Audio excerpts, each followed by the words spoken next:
Today we continue with our class Halachos of Brochos, and we start with the Sefer Chofetz Chaim. And the big topic is the same: believe in Rishona,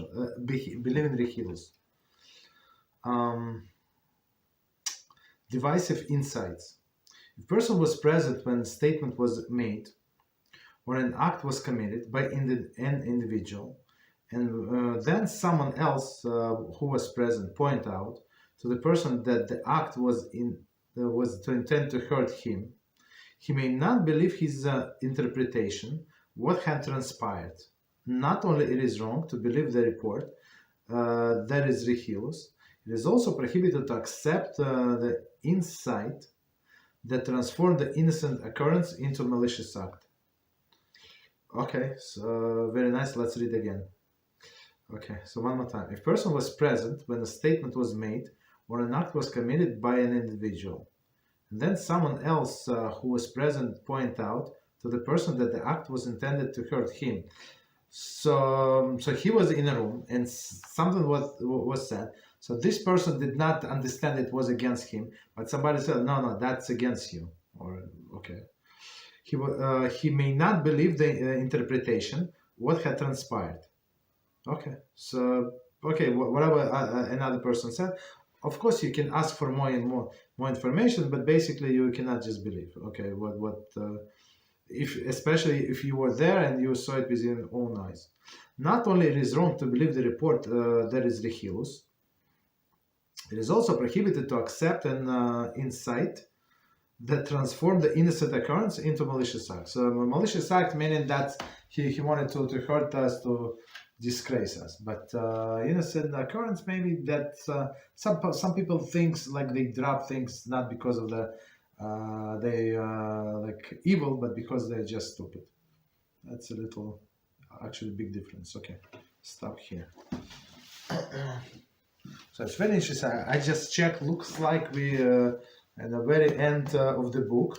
So the official part is the last chapter. Actually, it's not a chapter; it's addendum. And the topic is, as we promised last time, breakfast cereal. Breakfast cereal. So we're going to see it's not such an easy thing, like to understand what blessing to make. Let's see. This addendum will discuss the Brocha Rishona and Brocha Achrona. Requires for most types of breakfast cereals. So Brocha Rishona is the first blessing before eating.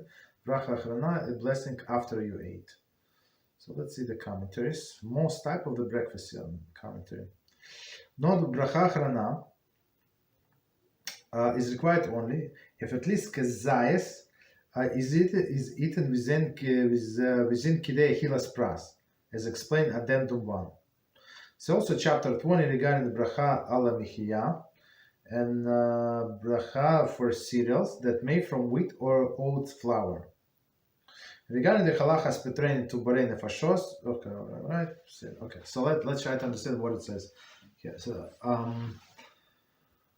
the blessing before eating any food you have to make anyway, right? It does not matter how much you're going to eat. Even if you plan to eat 1 drop, okay, you have to eat or drink 1 drop or eat like a 1 crumb or whatever food is. So you have to say a blessing. But after blessing, we must say only if you ate enough. What is enough? Enough is one kzayith. So one kzayith of solid foods is what it's approximately 1 ounce, approximately 28 grams, right? That's 28 grams approximately. So and you have to eat it, as we had a question yesterday and we answered, but just to remind us, so in a time period of 3 to 4 and maximum up to 9 minutes. So for example, if person ate this breakfast cereal, and breakfast cereal is very light, so you have to, I would say to eat 1 ounce. I'm not sure like how much you need to eat in order to be able to say the the after blessing, right? So if you ate quickly, of course you ate 1 ounce. There is no question about it. or if you drank, for example, if you drank coffee or whatever you drank with your breakfast cereal, that's also qualify. So, and as we said earlier, salads do not combine with liquids. So you must eat at least kzayith of salads, even combined salads, or drink revis. As we said, the revis minimum 2.9 ounces minimum. It's 86 grams approximately, right? So in a time period, also the lenience of the up to 9 minutes. So only then you are allowed to say the blessing. So of course in the blessing in general. Okay, here we say in breakfast cereals, most of them, not all of them, of course, but many of them. Let's say many of them. That's a good word. Contain one of these 5 species of grain, which is what wheat or what is it? Or oats, right? Or oats flour, wheat or oats flour. But again, in order to say blessing after Mezonos, meaning ala mechia, after you ate these things, so you must have eaten one ounce again. So, and many times these cereals are mixed, right? It's only like this wheat flour could be, I don't know, like 20%. So of course you say the blessing for Mezonos because it's a main ingredient. It's a very important ingredient on one hand, but the after blessing is not so obvious, right? Because you did not eat kzayith, let's say, of this wheat flour. It was much less. Breakfast cereal is very light. Okay, so even though when it's soaked with milk, let's say you eat it with milk, so still milk does not, that absorbed into breakfast cereal does not count. So that's why we have the whole paragraph, like separate paragraph dedicated just to this topic of breakfast cereals. So commentary. So it says that blessing requirements for most type of the breakfast cereals. Commentary. In most cases, both Brocha Rishona and Brocha Achrona made on a cereal covers the fruit, milk, and other items that enhance the cereal. Okay, so in this cereal, people add raisins. Sometimes they have like dried the pieces of fruit in there, like blueberries and strawberry, like all of these things. Okay, so this all these things are included. Okay. Continue. Note: we have used the brand names in this chapter to identify specific cereals. One should not imply that the cereals which are mentioned are proved to be kosher.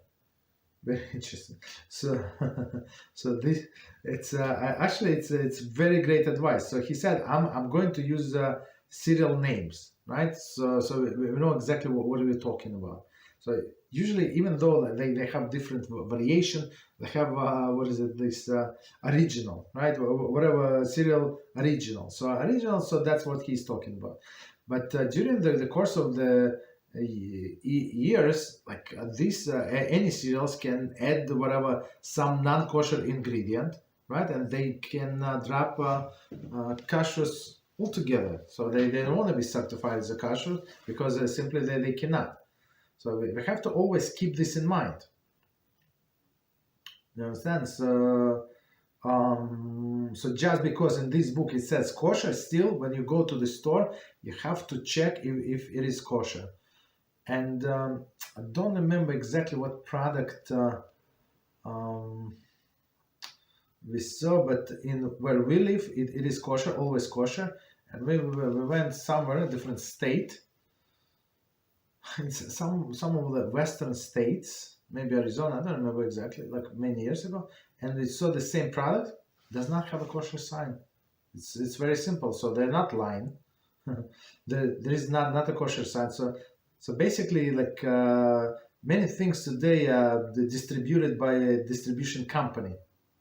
So, but this distribution company does not mean that they have their own factories. They just place an order. This company, that company, and it could be in some regions like in different states, or right, it could be kosher. In different states, it's not kosher. There's no problem. So that factory in, let's say, in Arizona did not want to spend money for this kosher certification. Let's say, right? So it's possible. So it's same product, same like look, but there is no kosher signs. Very, very possible. Okay, so we have to be careful and try, like unless you shopping in 100% like in a kosher supermarket. So I have Baruch Hashem, like just one open not too far from me, brand new, unbelievable, huge. And they try to compete with others, so amazing prices, amazing prices, Baruch Hashem. But if you go to, so you may rely since this supermarket, so all of the products are kosher. 100%. So you can rely on these God-fearing people that they're not going to bring you something that is not kosher, questionable. You understand? But if you go to a regular supermarket, you go to Walmart or I don't know, whatever supermarket you go to, they have kosher and not kosher products. So you have to check. Do not assume things. Always check. Okay, that's introduction for kosher. Continue. Ready to eat cereals. Ready-to-eat cereals are made primarily of corn, wheat, oats, or rice. So that's it. So here is say it's corn, wheat, oats, and rice. Most ready-to-eat cereals today can be grouped into one of the following 6 categories. Okay, so let's see the commentary. Source. So they give this American Association of Cereals Chemists. Okay, whatever is it. Okay, so here's the 6 categories. Flakes, for example, corn flakes. Okay, 6 categories of cereals. Oven puffed crisp rice, for example, Rice Krispies. Next one, gun puffed whole grain. There is a puffed rice. For example, puffed rice, extruded dough, for example, Cheerios Alpha Beats, shredded cereal, granola. Okay, so let's. So we're going to discuss all of these 6 types of cereals. So number 1, flakes. Corn flakes. The process used by the major manufacturer of corn flakes consists of the passing pieces of corn kernels between 2 rollers, right, thereby pressing them into flakes. The Brocha on the corn flakes made by this process, Borei Haadamah, since the corn kernel is still intact when served. Okay, so let's see the commentary. The Kellogg's corn flakes and the post toasties are currently made by this process. Okay, so this book was printed some years ago. Did they change the manufacturing? It could be, but let's stick to the text. So he's saying how these cornflakes are made. So basically, I'm not sure. They cook it, not cook it. I'm not sure what they do with the corn kernels, and they just flatten like passing through the rollers. So technically, when you can see the original fruits or vegetables, even their process, so the original blessing is remain on this fruit. So in this case, we would say Borei Haadamah, the fruit of the ground on this kernel. Continue. Rollers. Thereby pressing them into flakes. So they press. Okay. So but you can see that it was the corn kernel. Commented. The corn kernel is cut in 2 or 3 pieces, grits, cooked with the sugar and flavored, dried flakes, and then roasted. So 1 second. So that's what they do. So one more time. The process by using is used by major manufacturers of corn flakes consists of passing the pieces of corn kernels between the rollers, thereby pressing them into flakes. Okay. It's very interesting. They cut into pieces. They do whatever adjustments. The bracha for corn flakes made in this process, Borei Haadamah, since the corn kernels is still intact and when served. So it's always like this. What would be another example? When you have this apple sauce and you did it yourself at home, so there is no problem. You did it yourself. So most of the time it's not like, unless you did it in a blender, so you cannot see it, would be shechakol. But otherwise you would say Borei Haadamah if you still if you still see the pieces. Continue. In another process, corn is cooked into a dough and extruded, right? What does it mean? Pressed, formed, and cut into small pellets. These pellets are then rolled into flakes. The bracha on this type of corn flakes shechakol. So first approach, and as you see, it's not so simple to understand, to know what the blessing is to make. So these corn flakes, first one is that they take, like, straightforward, take corn flakes, flatten them, okay, and then cut in pieces if needed. Okay, but you see it's a corn flakes, right? Here they say no, they actually grind them, the way I understand grind, make a dough, then make dough, then form it, right? Bake it, form it, then bake it, right? And then cut into pieces. So it's different blessing. But once the food was processed and no longer recognizable, meaning what? No longer recognizable, meaning like flour, right? You can, at least I cannot say just looking at the flour. Maybe expert can and see this is corn flour, this is wheat flour, and this is whole grain flour, and this is almond flour. I mean, I would not be able to say to see, but I think most of the people would not tell the difference. You understand? So this is processed food and always shechakol. But not always shechakol. I just want to add, we learned about this potato chips, what is it, Pringles, whatever they call. So even though they actually, it's not, I mean, they when you look, it's not healthy, for sure, not healthy. If you want to die younger, that's what you do. Okay, but if you don't want to die that young, so better not to stay away from this, or not to eat at least too often. And if you open the box, they all perfectly, like exactly the same size. So how is it possible? They take a middle of potato and cut it, and what do they do with the rest?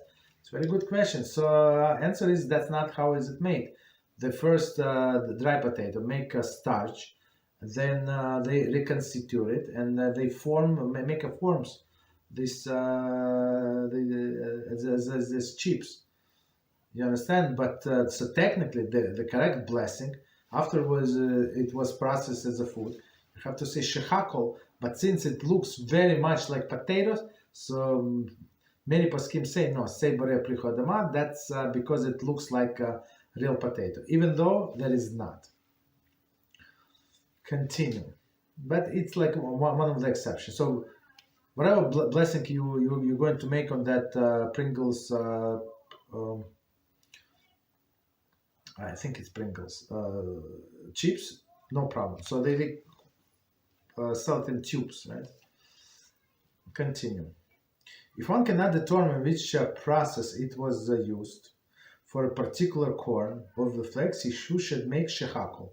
So, okay.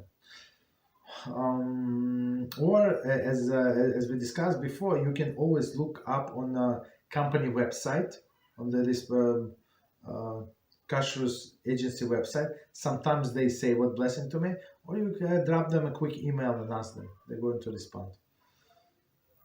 Because I mean, you're not expected to know. And always, if you're going to ask, you can ask how much. Let's say it says on the packaging it's a wheat. Wheat is one of the ingredients, or oats one of the ingredients, or oats and wheat.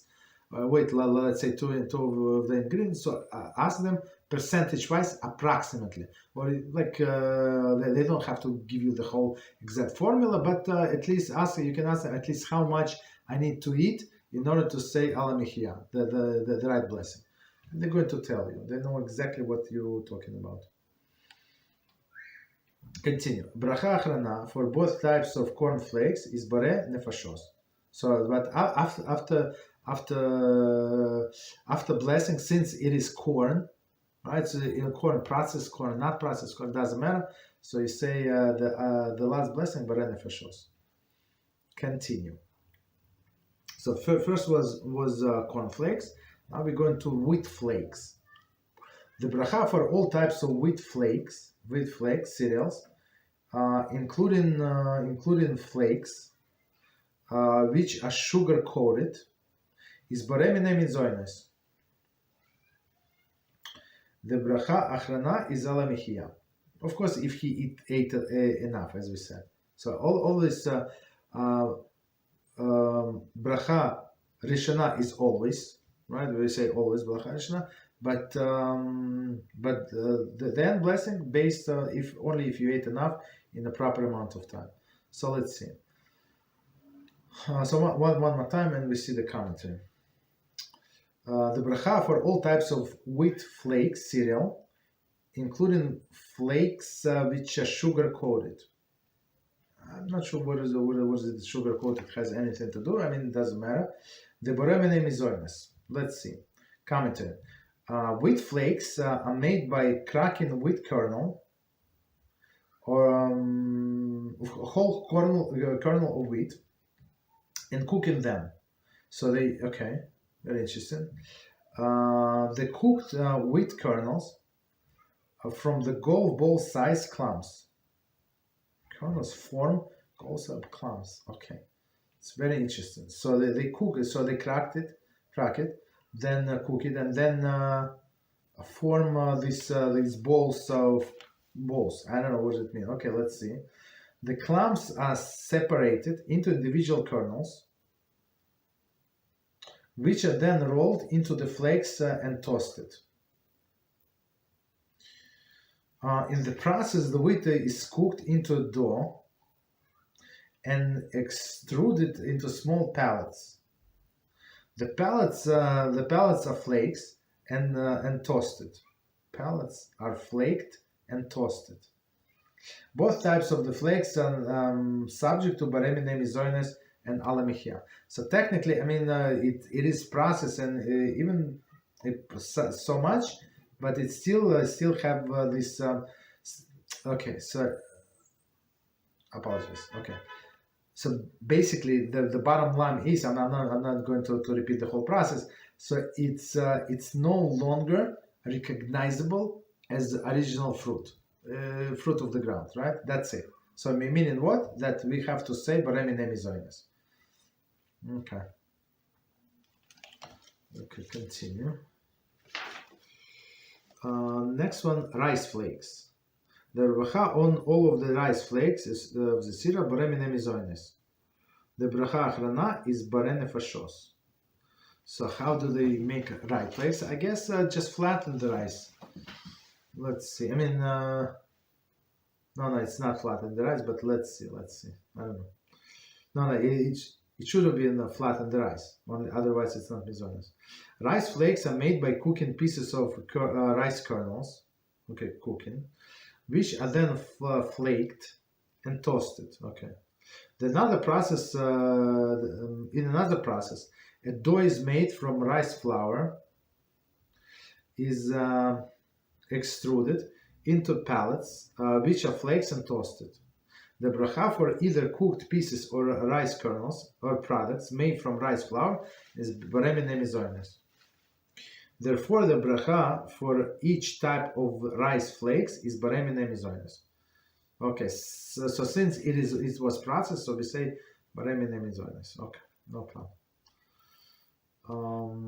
Any questions on what we said, or it's a little technical how they make? I mean, of course, I would say that the recipes could have changed over the years, so it's better to confirm with the company, I would say. Oven puffed rice, oven puffed crisp rice. For example, Rice Krispies. Crisp rice cereals are made by a process called oven puffing. Okay. The Brocha Borei Mezonos and Borei Nefoshos. Oven puffing. So what does it mean, oven puffing? Commentary. The main process for making crisp rice is as follows. Whole kernel is cooked with sugar and flavorings. The rice kernels are then dried and slightly squashed. The kernels are placed in extremely hot oven for puffing, after which they are toasted. Very interesting. In another process, ground rice is cooked into the butter and extruded into the small pellets. The pellets are then puffed and toasted. Both types of crisp rice and subject to Borei Mezonos and Borei Nefoshos. Okay. So all this crisp rice, so they do it in two ways, as we just saw. Just puff the kernels on themselves, or create a flour and do small pellets and toast. Okay. Very similar, but different. So we say Borei Mezonos anyway, which is easy to remember. This is also applies to the crisp rice, which are flavored with cocoa or a fruit flavoring, such as cocoa pebbles. Okay, very nice. Cocoa crispy, fruity pebbles. So all of these flavors are actually irrelevant, like because maybe they don't taste as rice any longer at this point, but still you can see that those puffed rice. Okay. Next one, number 3, gun puffed whole grains. Okay, what does it mean? Gun puffed whole grains cereals are made from either wheat or rice. Commentary such as sugar crisp. I have no idea what is it. Puffed wheat. So okay, so they say puffed wheat. The Brocha Rishona on a puffed wheat cereal, including sugar-coated puffed wheat, is Borei Pri Haadamah. So basically, because the kernel, the way I understand, is still recognizable. Okay, it's puffed, but you understand that it's wheat. Commentary.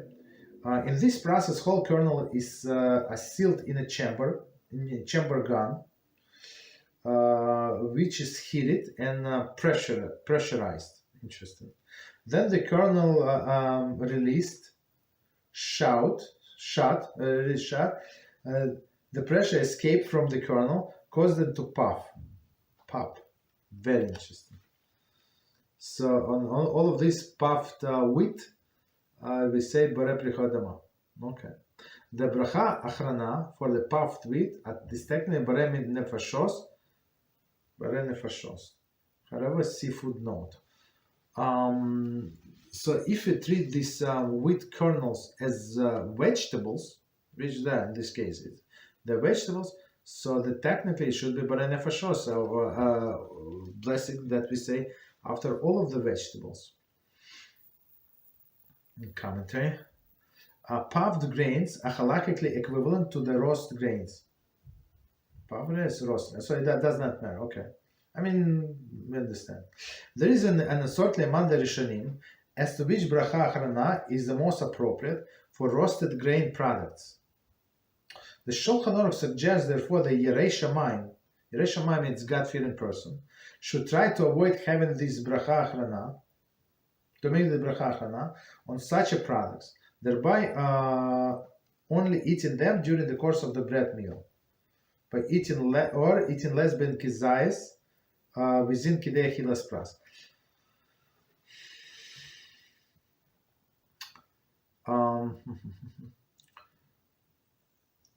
So let me explain what it says. So text says, so the main text says, on these puffed kernels, so it's like, since we consider them like vegetables, so the proper the blessing is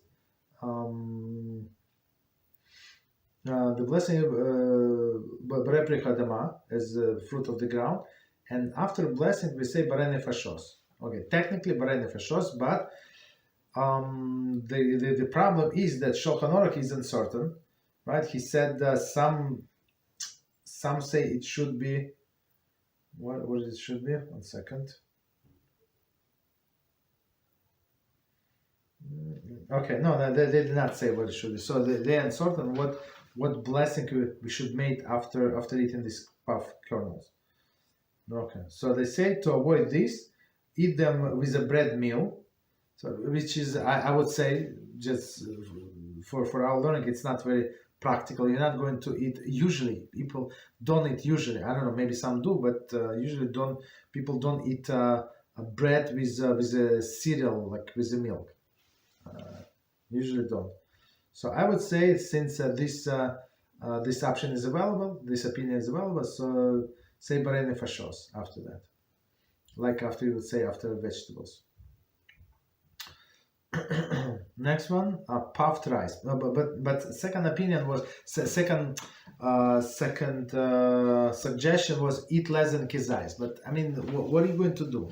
You're going to wait 9 minutes, like between like this the few I don't know, few spoons of cereal. You're not going to do that. So the practical just stay with be simple. Okay. B, puffed rice. I have no idea what the cereals are puffed with. Okay, maybe they're going to give example, but I have no idea. Okay, puffed rice. The bracha for the puffed rice cereal, including sweetened or flavored puffed rice, is Haadamah. Puffed rice. The bracha for puffed rice cereals, including sweeteners, flavored rice, is Borei Haadamah. Okay. The bracha Chana Borei Nefoshos. Okay. No problem. Continue. Extruded dough. So the number 4, extruded dough. Many cereals are made from a dough which is squeezed, extruded from a form to form a shape. Right? All of cereals, very nice shapes. There are different shapes. Then oven puffed, gun puffed, baked or toasted.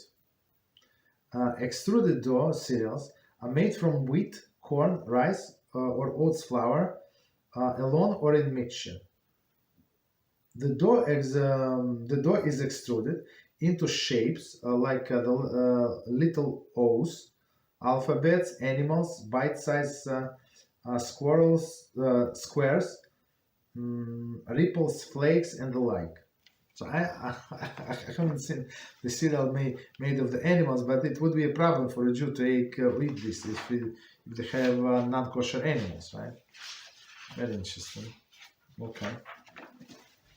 So let's see. So A, made from wheat or oats flour. If it is made from wheat or oat flour, even if sweetener, sugar, or coated is flavored, the bracha Borei Mezonos and after blessing ala mechia. So one more time, let's see. So if it's made of dough, so I think many cereals made of this dough. So you see all the shape, the squares, is very interesting shape. So it means it's a dough. It was processed. So it's very simple in this case. You say Borei Mezonos, right? And ala mechia, of course, if you eat a lot. So same in this case as we discussed before. If you're not sure if you ate enough, so weigh on the scales. If you don't have a scale, so just look in the packaging, how much is like the whole package, and divide like how many servings are in the packaging. So you can divide like that. So of course go a little to the stricter side, and you're going to get idea how much you need to eat in, let's say, in up to 9 minutes in order to say after blessing. Or no, there is no or. That's it. Continue. B, made from rice flour. So now we're talking about wheat flour or oat flour because it's the most popular, right? And B, made from rice flour. If it is made from rice flour, even the sweetened or flavored, the bracha Borei mine Mezonos, and after blessing Borei Nefoshos. So very simple. So they give examples such as rice hacks. I have no idea what is rice hacks. And in a previous from wheat flour, from wheat dough. So they give two examples: wheat hacks. I'm sure. And second is Cheerios. Okay, no problem. Continue. Next one, made from a corn flour. If it is made from a corn flour, commentary for such as corn hacks, corn pups. Okay. Let's see the brachas shechakol Borei Nefoshos. So corn flour is, since it's flour, it's processed, it's Borei Nefoshos. Shechakol Borei Nefoshos. D, made from corn flour and wheat starch. Corn flour, wheat starch, okay. If it is made from corn flour and wheat starch, the bracha shechakol and Borei Nefoshos. Commentaries such as Ripple Crisp, Cocoa Puffs, very interesting. Okay, Borei Nefoshos. The wheat starch is added as a carrier or a binder. Okay, and is Tofel to the other ingredients. So Tofel means secondary, right? Subordinate. So even though it's wheat flour, but it was added, as we learned before, like to bind the things. So it's not for satiation, but to bind the things. So it's subordinate. Continue. E, made from corn flour with a small amount of the oats flour added. Corn flour with small amounts of oats flour added. Okay, so let's see. The primary ingredients of corn flour. If the primary ingredient is corn flour, but it is also contains some oats flour, small amounts of oats flour are common mixed with corn flour to add flavor and nutrition. The rule is as follows. So as we said, even though it says oats flour, that you don't know how much is oat flour. It could be maybe 15% oats flour, right? So so they say do as follows. If oat flour can be tasted, the bracha Rishona is Borei mine Mezonos. Very interesting. So I'm not sure if you ask me if I can differentiate between corn flour and oats flour to see the taste. I don't know. Since oat flour has distinctive flavor, it is often possible to taste it. See footnote. Okay, we're going to check footnote later. If the oats flour cannot be tasted, the bracha Rishona is shechakol. So meaning even though you don't know the ratio of the ingredients,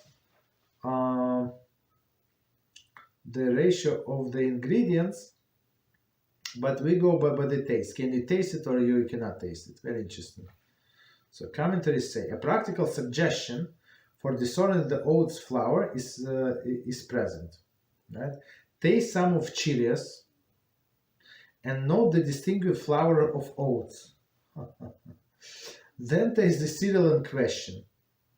If it contains sufficient percentage of oats flour, one should be able to discern the Cheerio-like taste. Crispy cistern, for example. Crispy critters, for example, is made from the corn flour and oats flour added. If one were careful to taste crispy critters, he should be able to discern a Cheerio-like flavor. Okay, that's so it's he gives it a whole like chemistry lesson, right? How to tell the difference. So you take something like this crispy, for sure it's oats flour. So and the cereal in question should be taste more or less like it. Okay. If one does not have the distinctive discerning taste, he should ask someone more discerning or more experienced than himself to taste it for him. So he said, okay, please tell me, do they taste the same or similar? However, if the cereal is highly sweetened, then the experienced taster will usually be unable to taste the flavor. I was about to say, so with all of this flavoring, so you would not be able to say, like with a sweet, with a sugar, so much sugar or a sugar powder, it's mission impossible. In cases such as this, where the Brocha Achrona cannot be determined, one is permitted to make shechako. Okay, no problem. So after the fact, we make shechako. So meaning that so we think that the majority is not oats, but the majority is actually corn flour. Okay, no problem. So continue. The bracha achrona for cereals with a small amount of wheat or oats flour generally Borei Nefoshos. Okay, because why? Because even though like initially you taste some oats flour, yeah, you taste. Let's say there's no sugar, you can taste it, no problem. So, but still, since it's a minority ingredients, so for sure you did not eat enough. Right? So commentary. Since the cereal contains small percentage of Mezonos, it is highly unlikely that kzayith of Mezonos ingredients will be eaten within kidei achilas pras. However, if kzayith of Mezonos ingredients will be eaten within kidei achilas pras, and ala mechia is required. But if, right, so if he ate Mezonos, enough Mezonos, so the ending blessing is changed to ala mechia, as we would do after cakes and cookies and etc. Okay. So next one, any questions on what we said? I would say again, my suggestion is just go on the website of this Kosher agency and see what blessing to make. Otherwise, it's not so simple as you see. It's like unless you know how, if they exactly keep the same process and procedure, it's not so simple. Or they could have changed the formula. So even though you knew before, but now, or somebody told you that ate the cereals 10 years ago, it could be different. Okay, continue. F, multigrain. Okay, is interesting.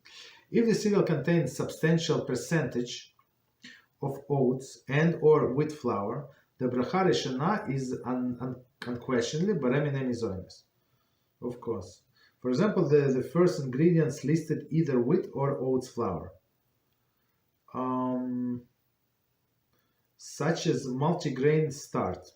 It's very interesting, very interesting. So they say a first ingredient listed. So first ingredient listed, I'm not sure if it's always the rule, but maybe. It does not say it here, but maybe the first ingredient listed has the more like percentage ingredient. Okay. I mean on the back of the cereal. Continue. Regarding bracha achrona, so end blessing. If at least kzayith of that wheat and or and oats ingredients was eaten within kidei achilas pras, the bracha is ala mechia.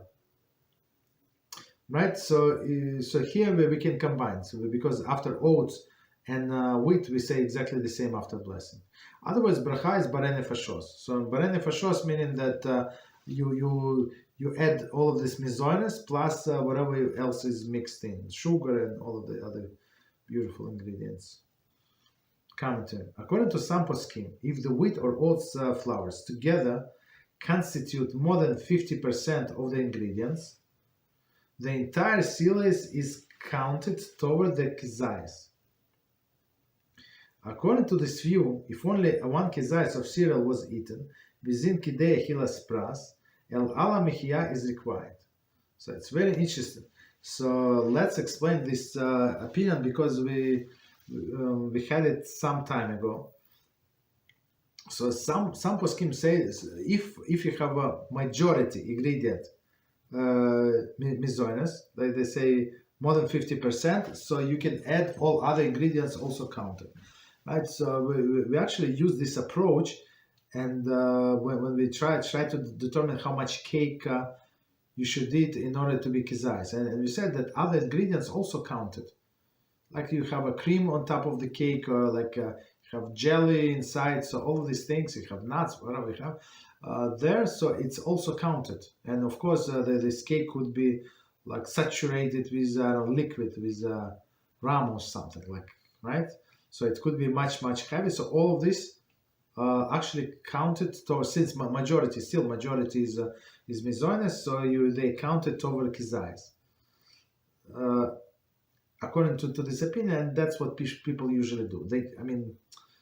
It's mission impossible. Try to subtract, like, okay, I'm going to eat this small amount of cake, but there is still there is cream, there is some other things. So to try to like subtract them, I think it's not very practical.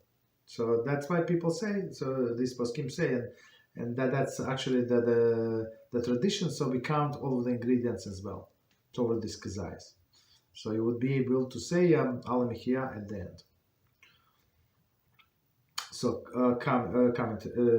For example, 1/8 bowl of multigrain cereal consisting of 3 kzayithim within kidei hilas pras. So we say this 3 to 4 minutes. Okay, continue. Right. So he ate the 3 kzayithim. So for sure it's good. The oats and wheat flours together comprise 1/3 of the ingredients of the cereal. Since the kzayith of Mezonos was eaten within Kedei Achilas Pras, and Haadamah is required. So it's very interesting. So here he said that when wheat or oats were only 30%, right? So let's say 33%. So now he ate 3 kzayithim, right? Meaning 33 multiplied by 3 is going to be kzayith. Okay, no problem. So one right? So then you would say Haadamah. Very interesting. Okay, but again, if it's more than half, we can consider the rest also as a Mezonos. But here is what 30% of the Mezonos. So he must eat this all of the 3 kzayithim in order to say Haadamah. So it's not so simple as you see. It's not. Continue. Made with bran. Bran is the outer shell of grain. The brocha on a cereal made from bran only. There is not containing wheat or oats flour, shechakol. There is a cereal called all bran. I have no idea, but okay. So it is shechakol, and Borei Nefoshos, meaning it's like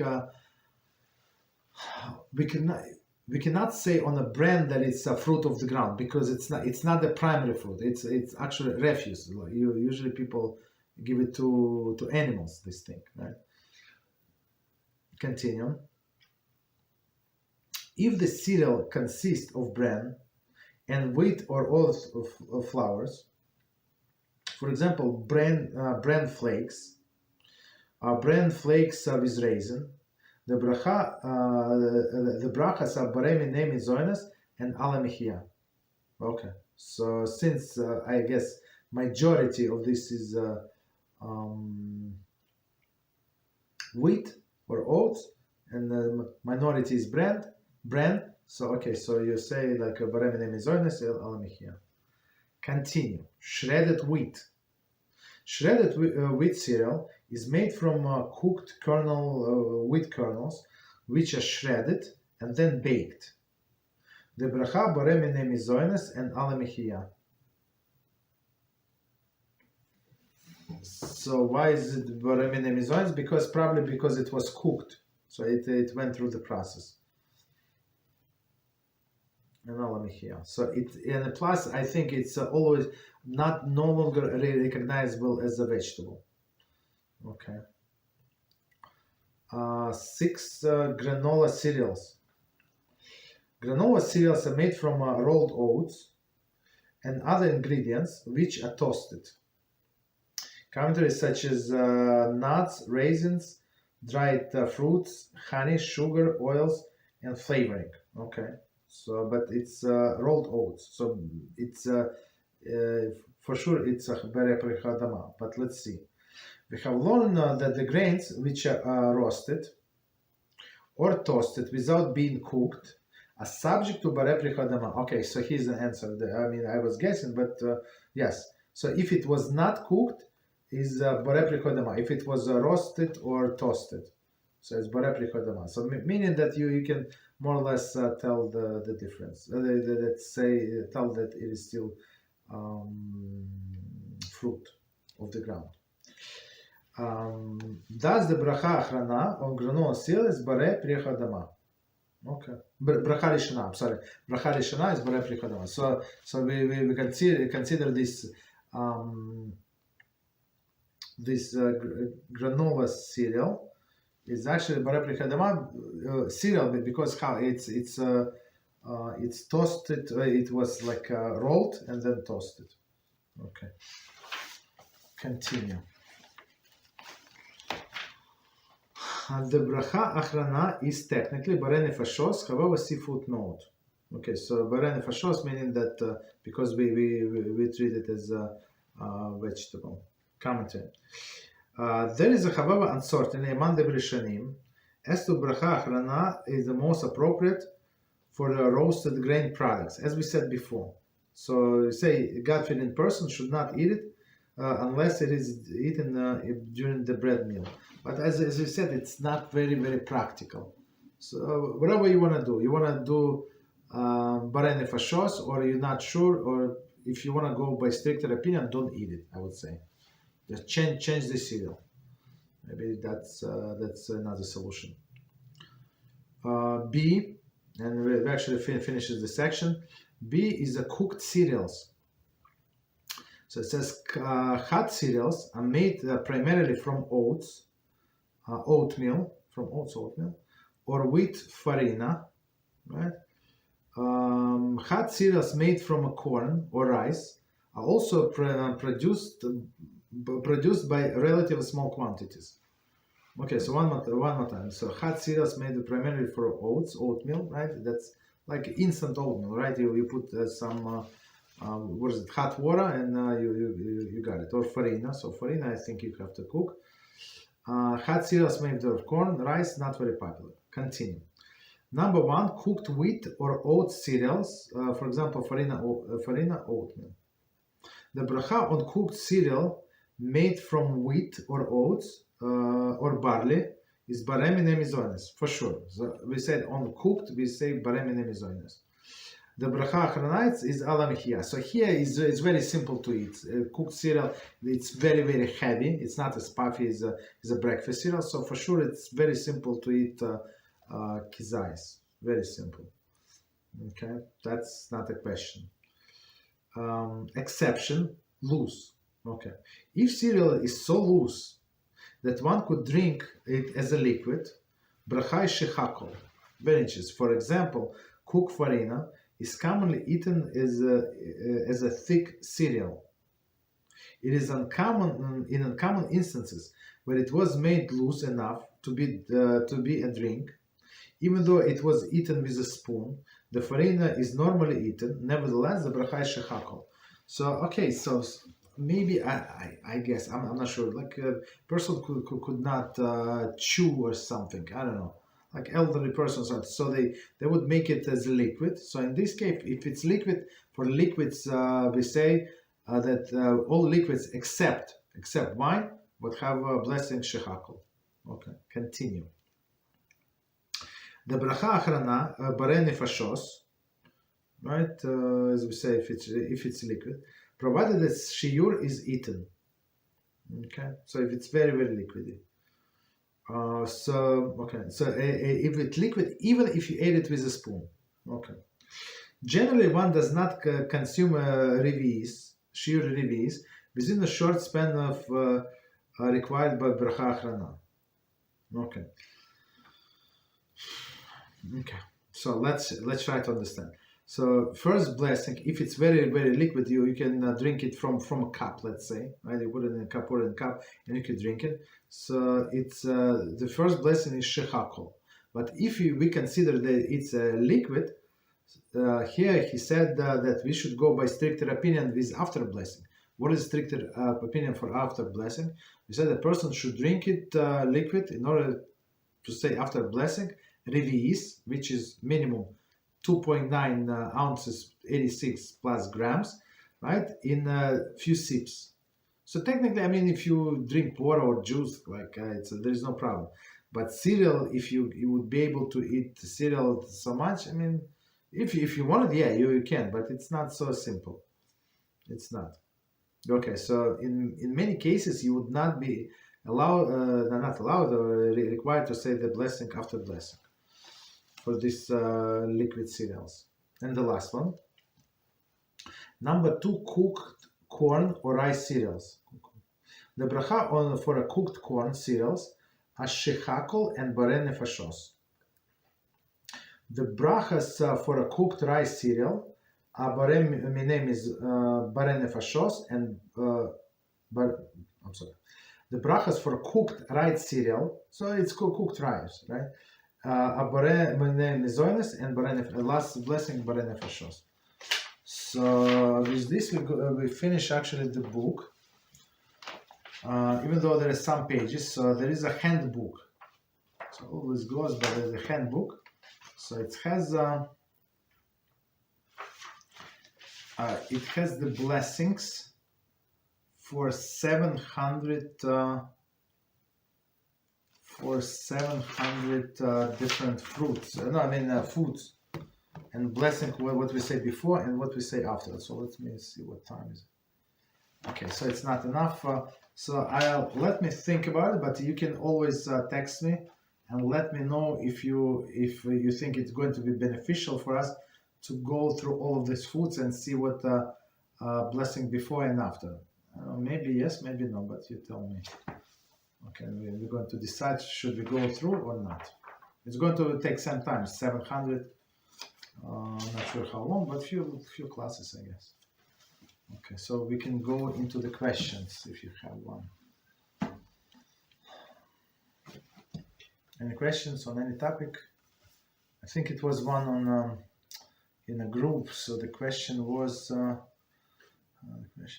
Okay, so.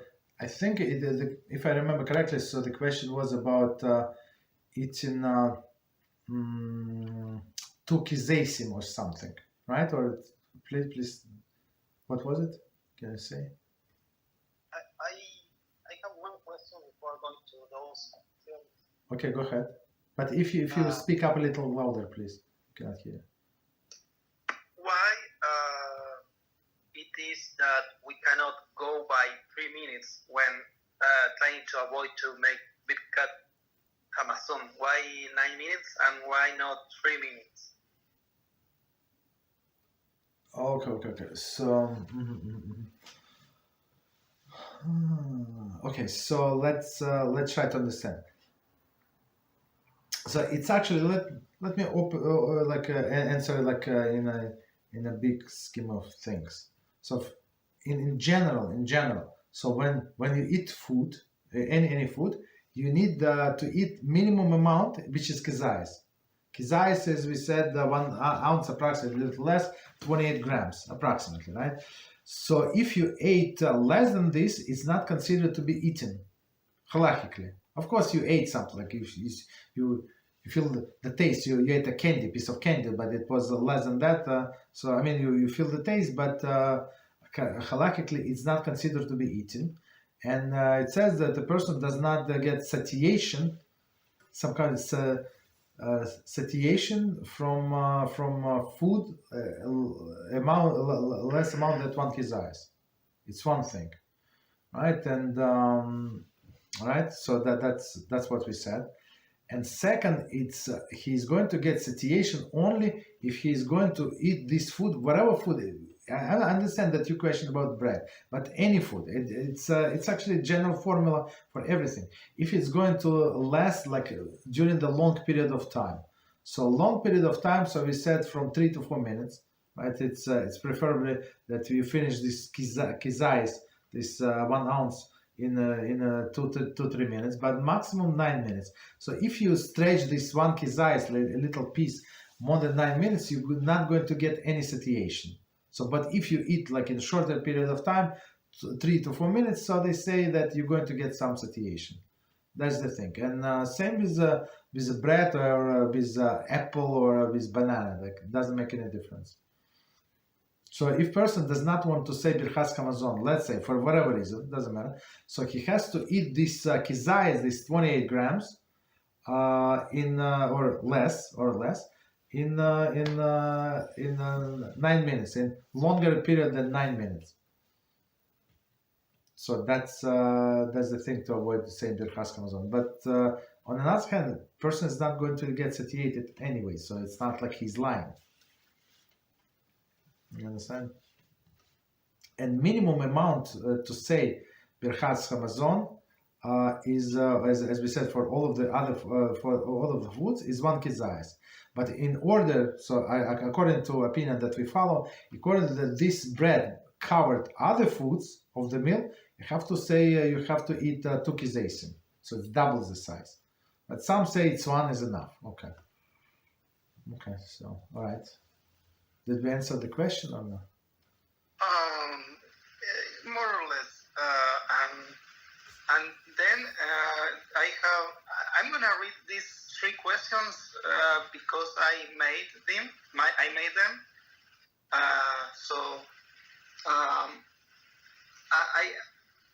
What was that, if I understood it right, upon reciting Netilat blessing for bread, one must be ready to eat 2, I don't know the word exactly, I think it was kibetza, yeah.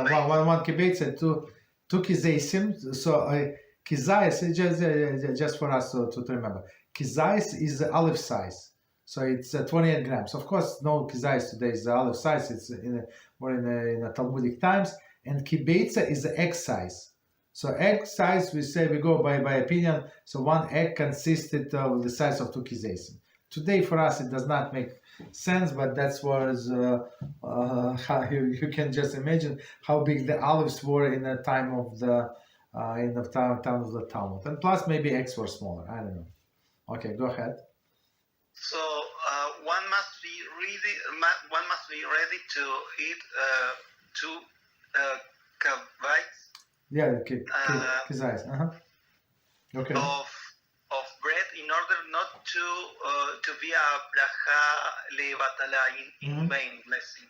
Yes, yeah. So that's okay. So what you said. So actually, it's not exactly like this. So let me explain. So if person is planning to eat less than kzayith, so let's start with all of the scenarios. So if less than kzayith, so I want to try like a little piece of bread. So my wife baked the bread. She said, please taste it. Is it ready or not ready? Whatever. She wants to be tasted. So I would wash my hands because it's bread anyway. But I would not say a blessing of this washing at all because I'm going to eat less than kzayith. Yeah, you understand? So I apologize. For less than kzayith, you don't say you don't wash at all. Why is that? Because the impurity rests only on a food that's more than kzayith. So only after, if it's more than 1 kzayith, between 1 kzayith and 2 kzayith, I would wash without the blessing. But for 2 kzayith, you're right 100%. If I plan to eat more than 2 kzayith, so I mean in 56 grams, so yeah, I would say the blessing on washing of the hands. So this is in relation of not interrupting when we say, I understood we must not interrupt between the netilat blessing and the eating of the bread. Mm-hmm. No, stop. No, it's actually, the reason is different, as you said before. Otherwise, it's unnecessary blessing. You're not allowed to say the blessing on the washing of the hands. Understand? But second reason, yes. I mean, I understand what you're asking, but second reason, yes, in some sense, if you say unnecessary blessing, it's like you spoke something irrelevant to the meal. Exactly, yes. So two issues. Of course, one is much bigger than the second one. The blessing is in vain is much bigger than issue than interrupting, for sure. Yeah, go ahead. So if we made the netilat blessing and we remember it clearly, so then we have no much desire to eat such amount of bread, but it is proper to eat it anyway to not have been said blessing in vain. No.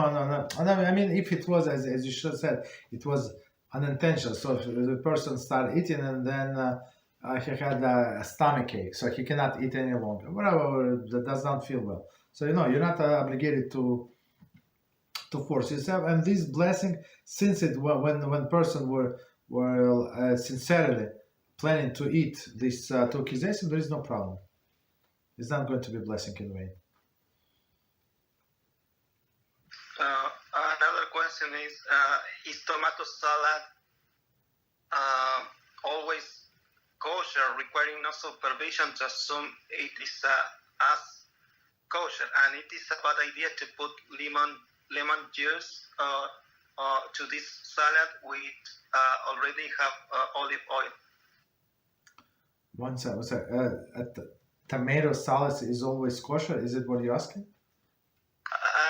Yes, because I mean, I don't think a book can get inside a tomato. Well, again, so one second. This tomato salad, you just chop tomatoes in your house, or you buy it from a store? Tell me, what are you trying to say? Yes, we buy the tomato from the store, and then we chop in. Okay, make salad. So yeah, of course it's kosher. There is no problem. So all of the vegetables, all of these fruits and vegetables, whatever you buy, they're kosher, for sure. But there is a thing. So some of them could be infested with bugs, small bugs. So what do you mean? If you check it's very often in broccoli. So because it's so many places for them to hide, in lettuce, in strawberries and blueberries, in all kinds of lettuce and cauliflower. So yeah, there's very often there are insects. So you have to check for insects. Even though if this lettuce, let's say, leaves are kosher by themselves, but it could be still infested. In all of the kind of cabbage in Brussels sprouts, also you have to check. So another way to ask this is if we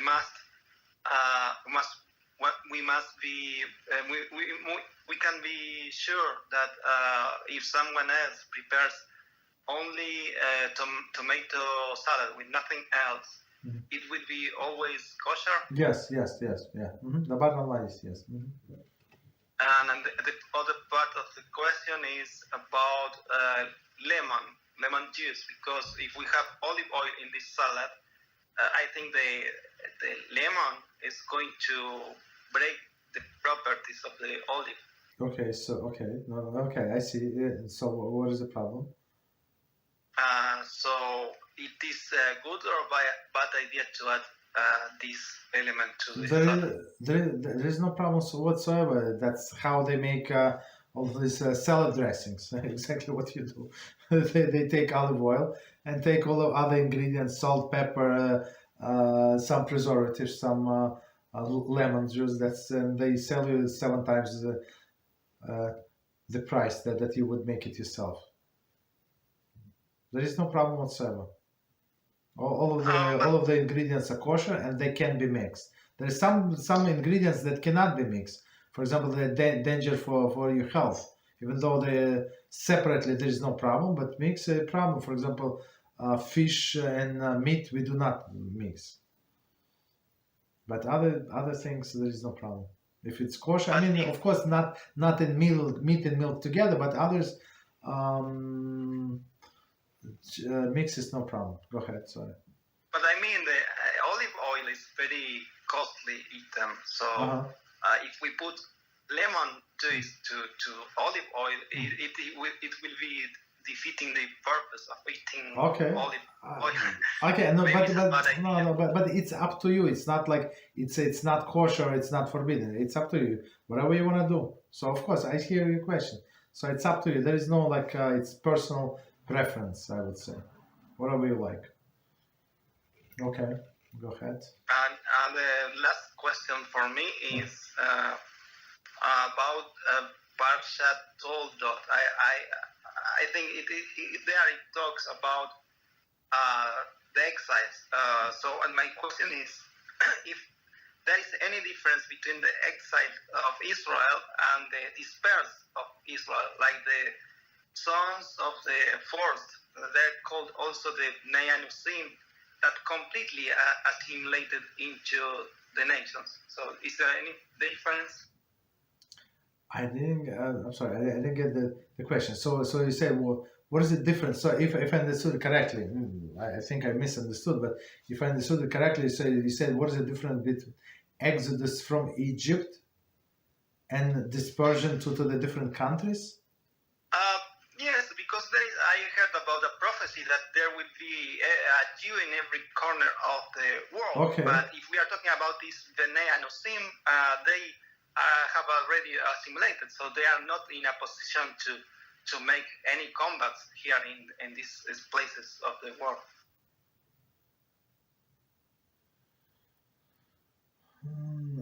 I'm trying to understand your question. So okay, so what is the connection? So let's I mean, if you compare it to, there's no comparison. There we left as a whole nation. Everybody left. The rest of the people died.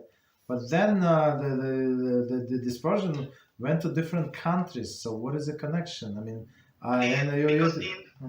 go ahead. In this Shiur Torah, the Rabbi talks about the exiles of Israel. But they got exiled. They keep the tradition, the religion. But we have first exile to Assyria. It was much long ago, and these people went to all the nations of the world, and to this day they already assimilated. Okay. So I'm trying to reconcile with the prophecy that says there will be a Jew in every corner of the world. Yeah. In order to make combat. Exactly. Okay. I got it. Yeah, I got it. I apologize. Now I got it. So what are you saying? So yeah. So meaning that a Jew who is known to be a Jew. Otherwise, how like these people would see like for example this assimilated Jew. So he looks exactly like them. He acts exactly like them. So there is no difference whatsoever. So why would somebody would want to convert to Judaism, let's say, right? As they're taking your like what are you saying? And like if this guy does like he's even worse than me. Like why would I want to convert? So it's not who are we talking about? We're talking about the religious Jews and who acts differently, as the Torah says. They're going to see you. And they're going to have a fear of God because they're going to say, says Dvarim, well, what is a wise nation these people are? What is the wise? Because they follow these wise laws of creator of the world. But assimilated Jews, they don't follow anything. So we're talking about specifically religious Jews. And until not too long ago, there were Jews in every country. But because after the creation of the state of Israel, many Jews were expelled from different countries, from all of these Eastern countries, like Arab countries. They just keep the Jews out, kill them, or just let them go. Like took all of the possessions, and Jews were just escaped with I don't know, with their clothes on their back. That's it. You understand? So. But still today, I would say, so just adding to our conversation. So today maybe to say that Jews are in every country, so the Torah is available. So it can be in your country in, I don't know, wherever you are and everywhere in the world. So if you have internet, so it's like you have access to the Torah, you have access to the Jews. It's like almost doesn't make any difference. He lives in another country, whether he records the Shiur or he's like a few blocks from me. You understand? That's I think this prophecy is coming true. You understand? And you can see how Jews are acting. Let's say from internet. Go ahead. The real Jews, not lefty, not liberals, not all of this garbage. Yeah, go ahead. That was my last question, but there is another. It's not from me. I don't know if I must read it. Yeah, please read it. Go ahead. What is it? Okay. The question was here. It says, "I have a question. I found out yesterday by watching Rabbi Slita a video about Thanksgiving that it's forbidden for Jews to celebrate it. Is it okay to eat a turkey leg if it is the only thing we have for dinner and because all the stores are closed today?" Yes. So I mean, so the thing is, one of the prohibitions that we are not allowed to follow the way of non-Jews. So if they want to celebrate, just leave them alone, let them celebrate. So, but usually, and we also bought, just so you know, we also bought the turkey legs and turkey wings because it was on a big sale. Right? It's much cheaper, like half a price, even in Jewish stores. So, but does not mean that we have to eat it today. I can eat it tomorrow, day after tomorrow, on Shabbos. There is no problem.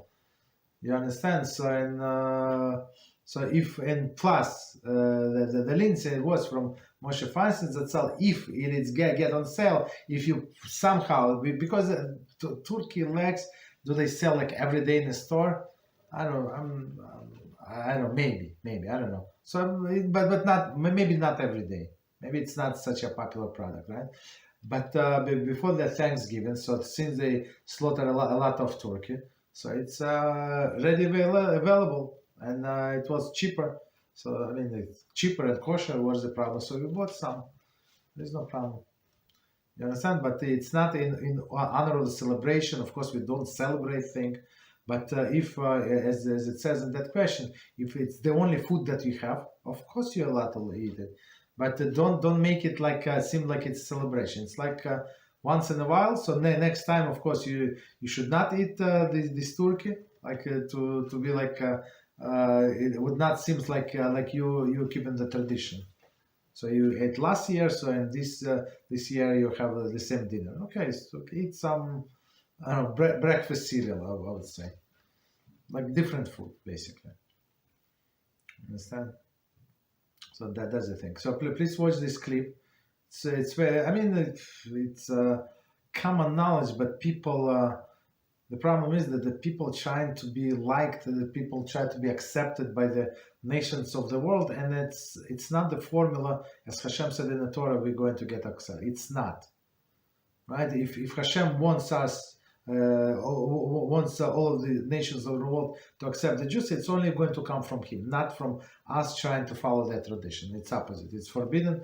It's, if anything, it's going to, God forbid, make Hashem angry with Jewish people because it's against the halacha. Okay. So, any other questions on different subjects? Okay, no problem. If no questions, so we can stop here. Yes. Yeah, go ahead. Yes, I just wanted to give a little insight on the gentleman that was talking about the vegetables and fruits and stuff like that. Mm-hmm. Just to be, if this is what we do in our home when my wife does buy vegetables and things like that. And to take the bugs out and whatnot and make sure it's, I guess, extra kosher. Mm-hmm. She takes about a teaspoon or half a tablespoon of some salt and soaks the vegetables and whatnot in some cold water and for like 5-10 minutes. And that'll give you, an extra, relief that, okay, I know what I'm eating, what I'm putting in my mouth is kosher, it's clean, Mm-hmm. has no bugs and whatnot. So just something to help everybody out, Mm-hmm. for themselves. So it's not extra. Just so you know, it's a basic requirement. So because it's this infestation, it's not maybe. It's almost like a very big probability that you have this bug. So that's what your wife is doing. It's a must for everybody. It's not like it's nothing extra. You understand? And even after that, we have to look at the light and see, or there is screening boards that they sell in Judaica stores, or as I said a few times, I have this magnifying glass. I have this table lamp, right, with a magnifying glass. It was very cheap. I bought it on eBay, so you can buy it maybe in different stores, and it's extra light, and maybe it's like 10 times. Magnifying power 7 times. I don't know, like big enough. So you can check easily, very fast, all of this what is it, salads and stuff like that. It's usually in salads. And as I said before, I found not too many, but once in a while I would find bugs for sure. Many times they dead because we wash, like before these vegetables are given to me to check. They washed like two times minimum, right? And somebody else in my family would check it. So, but always like you need a second pair of eyes. Did I find live ones? Yeah, several times I found live ones, and several times I found dead ones. Of course, it's mostly dead, but sometimes live ones, for sure. Yeah, so you gotta be very careful. And some vegetables, so if person is lazy, does not want to go through the procedure, no problem, just don't eat it. Right? Tomatoes for sure, no problem. Cucumbers for sure, no problems. And other vegetables for sure, no problems. But some leafy ones, for sure, I mean, could be a problem. Not for sure, could be a problem. So must check. Okay. Anything else? Let me stop here. Okay, no problem. So we stop here. So Baruch Hashem, it was a very successful week. So let's think about should we go through the list of all of the foods that are listed in this book? Would take us a few classes, or we switch to a different topic. So you can send me a message. All right, thank you very much, and good night. Good night.